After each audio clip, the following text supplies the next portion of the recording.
Hello brilliants, अभी हम कर रहे हैं 7th क्लास के लिए chapter number 1 nutrition in plants.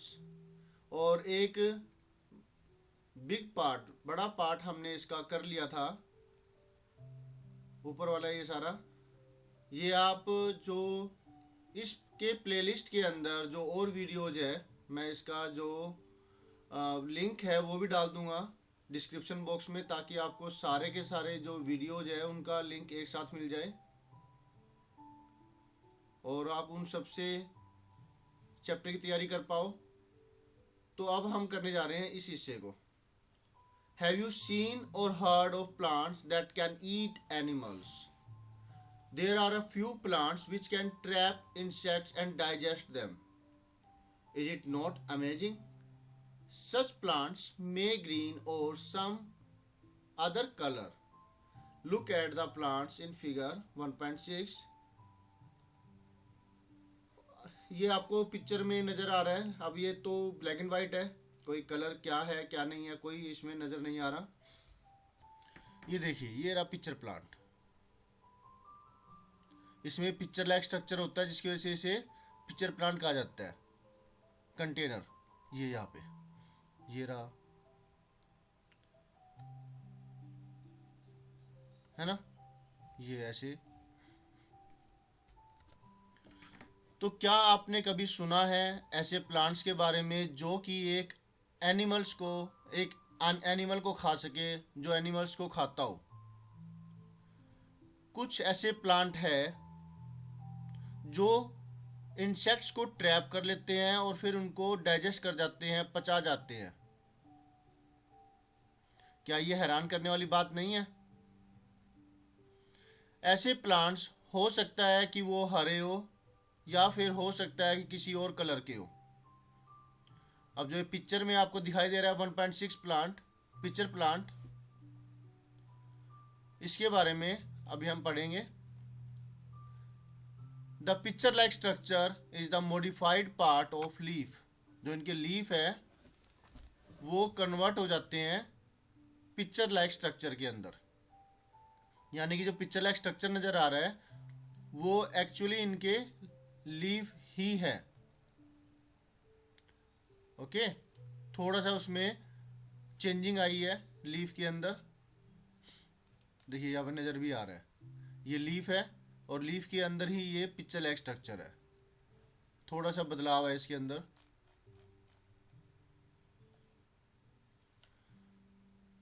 यहाँ क्वेश्चन बनाया मैंने, define insectivorous plants with structure of one plant. आप इंसेक्टिवोरस प्लांट के बारे में बताइए, मतलब क्या डेफिनेशन है उसकी और उसका स्ट्रक्चर क्या है वो। The apex of the leaf forms a lid which can open and close the mouth of the pitcher. Inside the pitcher there are hairs which are directed downwards. When an insect lands in the pitcher, the lid closes and the trapped insect gets entangled into the hair. The insect is digested by the digestive juices secreted in the pitcher. Such insect-eating plants are called insectivorous plants. तो जो apex होता है leaf का, जो apex होता है वो सबसे पत्ते का सबसे ऊपरी पार्ट होता है। वो एक लीड की फॉर्म में होता है जो कि खुल भी सकता है और बंद भी हो सकता है पिक्चर के मुंह पर। मतलब जो एपेक्स होता है वो एक लीड के जैसा हो गया जो कि इस पिक्चर के मुंह पर लगा हुआ होता है और जिसको जो बंद हो सकता है और खुल सकता है, ढक्कन के जैसे काम करता है ये। जो घड़े टाइप शेप होती है, कंटेनर की जो शेप है, वो उसके अंदर हेयर्स होते हैं, बाल होते हैं जो कि नीचे की तरफ जा रहे होते हैं, ऊपर से नीचे की तरफ, यानी कि लटके हुए से होते हैं। जब कोई इंसेक्ट इनकी स्मेल से अट्रैक्ट होकर के इनकी तरफ बढ़ता है पिक्चर के अंदर जाता है तो जो इसके जो ये एपेक्स है, जो लीड है, जो ढक्कन टाइप स्ट्रक्चर है, वो बंद हो जाता है और जो इंसेक्ट है वो अंदर ही फंसा रह जाता है। और वो कहाँ फंसा रह जाता है? उसके बालों में जो नीचे की तरफ जा रहे हैं। और अब जो वो इंसेक्ट है बाहर तो निकल नहीं पाता क्योंकि काफ़ी फिसलन टाइप स्ट्रक्चर होता है, ये बाहर नहीं आ पाता है किसी भी हाल में। जब ये कोई रेयर केसेस अलग होते हैं, बाकी नहीं आ पाता है। अब वो क्या होगा उसके साथ? वो डाइजेस्ट हो जाएगा क्योंकि पिक्चर के अंदर डाइजेस्टिव जूसेस होते हैं, जैसे हमारी बॉडी के अंदर डाइजेस्टिव जूसेस होते हैं जो कि हम खाना खाते हैं उसे पचा देते हैं। वो डाइजेस्टिव जूसेस का काम होता है। तो ये यहाँ पे डाइजेशन का काम करता है। कुछ जूसेस होते हैं इनके पिक्चर के अंदर, उनके द्वारा वो इंसेक्ट डाइजेस्ट हो जाता है। ऐसे प्लांट जो इंसेक्ट खाते हो वे कहलाते हैं insectivorous plants. The plants which use to eat insects they are called insectivorous plants. तो ये था इसका स्ट्रक्चर, कैसे वो वर्क करता है। Define insectivorous plants with the structure of the plant and how do they trap insects.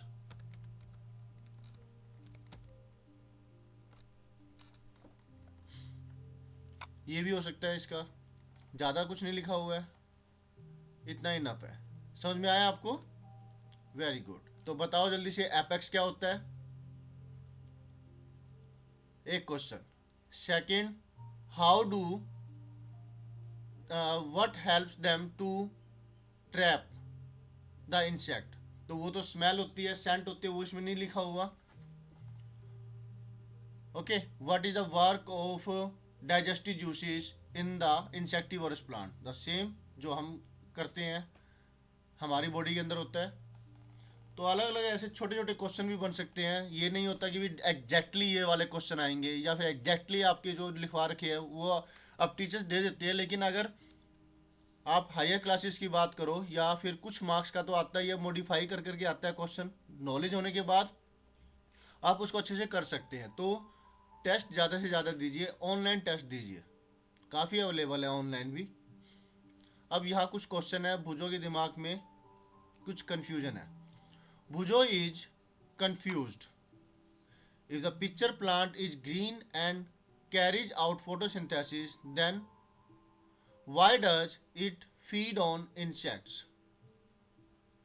अगर pitcher plant के अंदर फोटोसिंथेसिस होती है, वो ग्रीन कलर का होता है, तो फिर बुजो कंफ्यूज हो गया कि अब वो इंसेक्ट खाता ही क्यों है। तो ऐसा होता है क्योंकि उसके अंदर प्रोटीन सिंथेसाइज नहीं होता। तो कुछ ऐसे न्यूट्रिएंट्स होते हैं जो कि वो इंसेक्ट से गेट करता है, right. It is because it requires some more nutrients which it gets from the insects. क्योंकि इसको कुछ और न्यूट्रिएंट्स की जरूरत होती है जो कि ये इंसेक्ट से लेता है। ओके, जैसे प्रोटीन हो गया,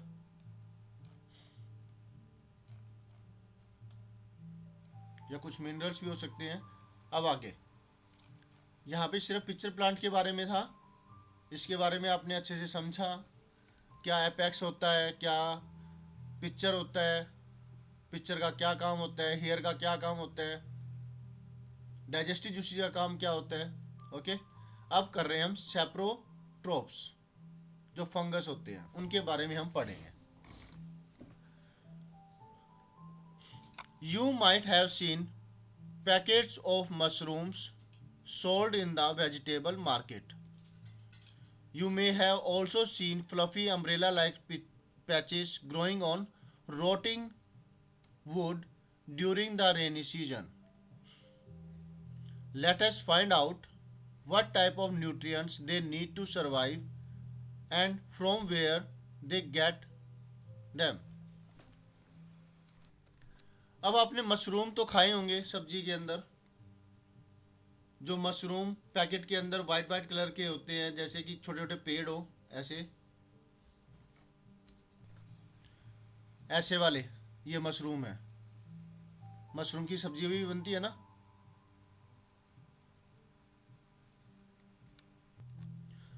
तो वे मशरूम जो मार्केट में आपको मिलते हैं, और आपने कभी ये भी देखा होगा कि पेड़ों के ऊपर कोई लकड़ी है या फिर जंगलों के अंदर कई बार तो ये होता है कि भाई मकान कच्चे होते हैं तो वहाँ पर भी ये मशरूम उग जाते हैं। अम्ब्रेला लाइक स्ट्रक्चर होते हैं, फ्लफी मोटे से अम्ब्रेला लाइक स्ट्रक्चर, वो लकड़ियों के ऊपर भी हो जाते हैं रेनी सीजन के अंदर, वहाँ पर भी देखे होंगे। तो ये जो होते हैं ये एक्चुअल में फंगस होते हैं। अब पढ़ते हैं इसके बारे में। अब हम पढ़ेंगे कि कैसे तो ये जो अपना न्यूट्रिएंट्स है, किस टाइप का न्यूट्रिएंट्स ये इस्तेमाल करते हैं अपने जीवन को बनाए रखने के लिए नेचर के अंदर, और ये सब कुछ कहाँ से गेट करते हैं।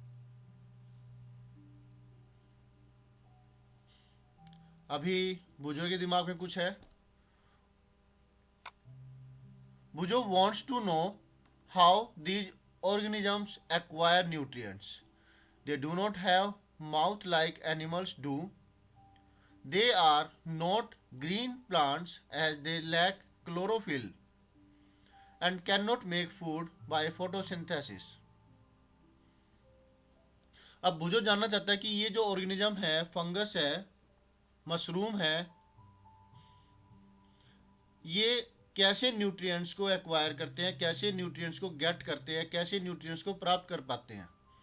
ना तो इनका मुंह होता है जैसे एनिमल्स का होता है, और इनके अंदर ग्रीन पिगमेंट भी नहीं होता, क्लोरोफिल, ताकि वो अपना खाना खुद बना पाएँ।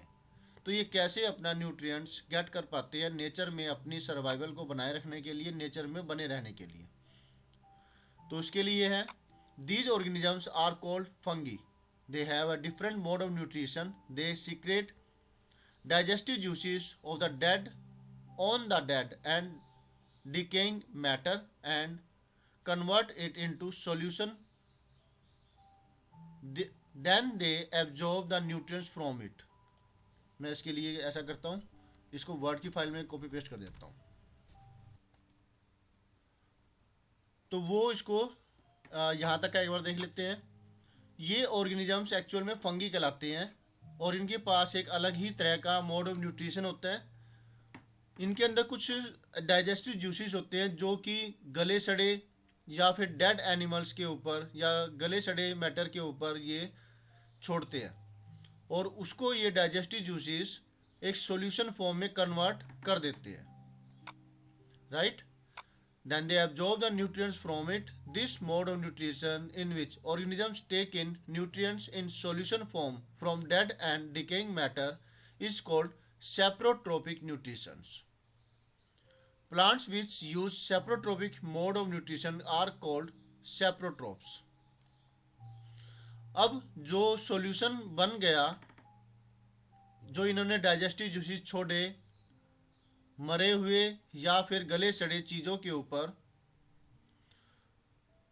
वो एक सॉल्यूशन फॉर्म में कन्वर्ट हो जाता है और फिर ये उस सॉल्यूशन को एब्जॉर्ब कर लेते हैं। उस सॉल्यूशन के अंदर जो न्यूट्रिएंट्स होते हैं उसको एब्जॉर्ब कर लेते हैं।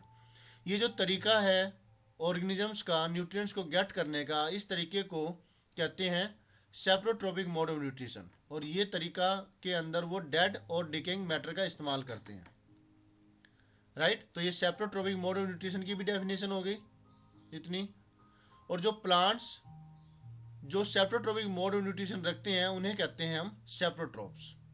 ओके, तो इसका ये बुजो के क्वेश्चन का आंसर है कि वो कैसे न्यूट्रिशन गेट करते हैं। ना तो उनके पास मुंह होता है जैसे हमारा होता है, जैसे एनिमल्स का होता है, और ना ही इनके पास क्लोरोफिल होते हैं ताकि वो फोटोसिंथेसाइज कर सके। तो वो इस तरीके से सेप्रोट्रोपिक मोड ऑफ न्यूट्रिशन से अपना न्यूट्रिशन गेट करते हैं। ओके,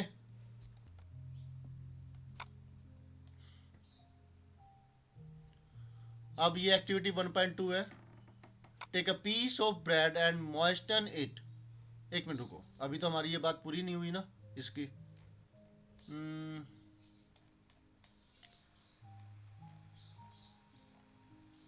चलिए, हो गई ये।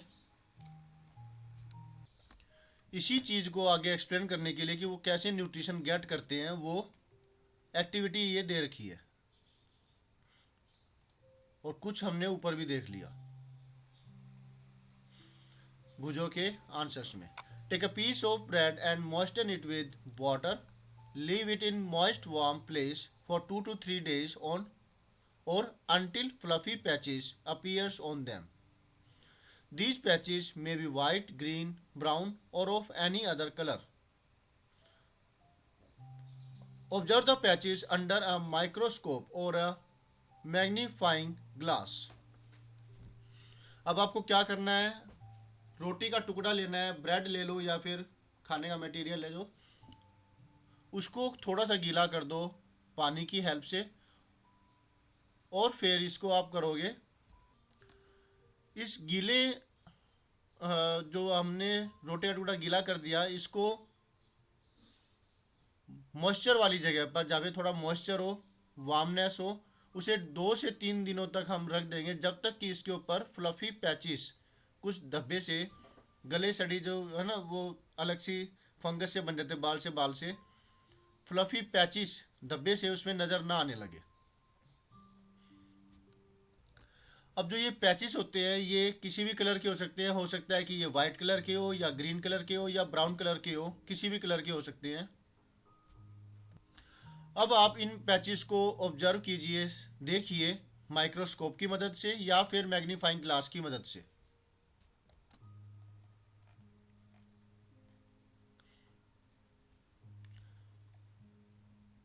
Write down your observations in your notebook. Most probably you will see cotton-like threads spread on piece of bread. अब जो आपकी ऑब्जर्वेशन है उसे आप अपनी नोटबुक में लिख लीजिए, और ज़्यादातर जो होता है ये थ्रेड लाइक स्ट्रक्चर सी नज़र आते हैं हमें ब्रेड के ऊपर। माइक्रोस्कोप से देखोगे तो नज़र आएंगे, ये आपको पिक्चर भी नज़र आ रही है। आपने भी कभी देखा होगा कि कोई चीज़ पड़ी रह गई या फिर दराज के जो मतलब जो बेड होता है उसके नीचे चली गई, या फिर कहीं इधर उधर किचन में पड़ी रह गई, तो उस पर फंगस से नज़र आते हैं। कैसे, चलिए देखते हैं। ये देखिए, ये ब्रेड थी, इसके ऊपर ग्रीन ग्रीन सा नज़र आ रहा है, ये ऐसे है ना। जब माइक्रोस्कोप से देखोगे तो ये बाल से नज़र आएंगे। और ये ना केवल इसके अंदर ब्रेड के केस में, बल्कि ये किसी भी फूड के ऊपर, किसी भी बायोडिग्रेडेबल सब्सटेंस के ऊपर ये ऐसे पनप सकते हैं, जब इनको मॉइस्चर मिले और जब इनको एक वार्मनेस, एक एनवायरनमेंट होता है वो मिले। तो इसके बारे में हमने पहले देखा भी था कि जैसे इनके स्पोर्स होते हैं, जो फेवरेबल कंडीशन आने पर जो हवा में प्रेजेंट होते हैं हर वक्त, जब फेवरेबल कंडीशन आती है तो ये वहाँ पर पनपने लग जाते हैं, राइट। और फिर वो वहाँ पर बढ़ते हैं, अपना न्यूट्रिशन गेट करते हैं।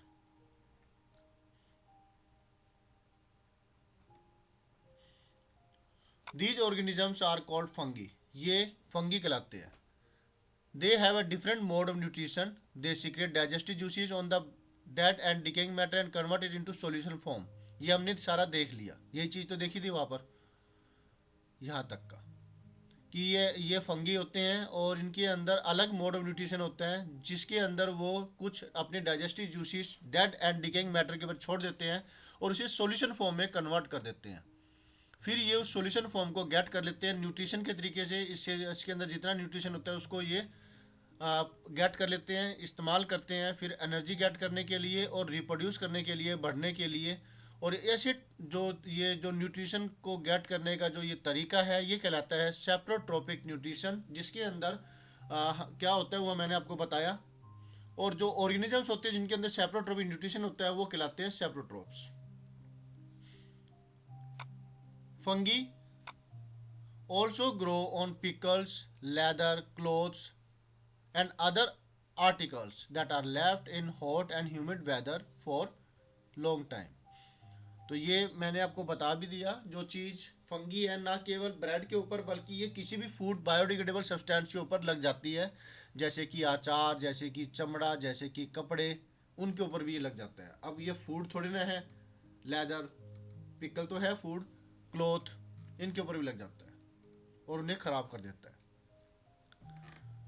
अब पहेली का कुछ क्वेश्चन है, वहाँ बुझो कुछ कंफ्यूज्ड है, कुछ जानना चाहता है। अब यहाँ पहले कुछ कंफ्यूज्ड है, कुछ जानना चाहती है।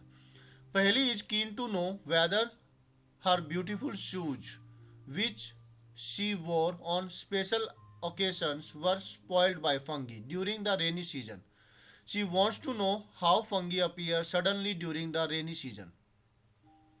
अब पहली जानना चाहती है कि जो उसके जो लेदर के जो वेदर हर ब्यूटीफुल शूज, जो उसके जो जूते हैं, सुंदर जूते थे, वो जो वो किसी स्पेशल ओकेशन पर ही पहनती थी, कि भाई एक उन्होंने बैकअप तैयार कर रखा है, जूतों की कलेक्शन, शूज़ की कलेक्शन, सैंडल्स की कलेक्शन कर रखी थी। उसके अंदर इसके शूज़ है जो ये स्पेशल ओकेशन पर पहनती थी, वो गंदे हो गए, स्पॉइल्ड हो गए फंगी के द्वारा, जब वो रेनी सीजन में पड़े रहे काफ़ी लॉन्ग टाइम के लिए। अब वो जानना चाहती है कि एकदम से सडनली कहाँ से तो ये रेनी सीजन में ये फंगी आ जाते हैं, आसपास होते भी है, कैसे आ जाते हैं, कैसे ये सब कुछ होता है। फंगी के जो स्पोर्स है वो आमतौर पर आसपास एयर में प्रेजेंट होते हैं। जब ये किसी गीले और वार्म जगह पर सेटल होते हैं, लैंड करते हैं, बैठते हैं, तो फिर वो जर्मिनेट होना स्टार्ट कर जाते हैं और फिर ग्रो करते हैं। ये इसका आंसर होगा।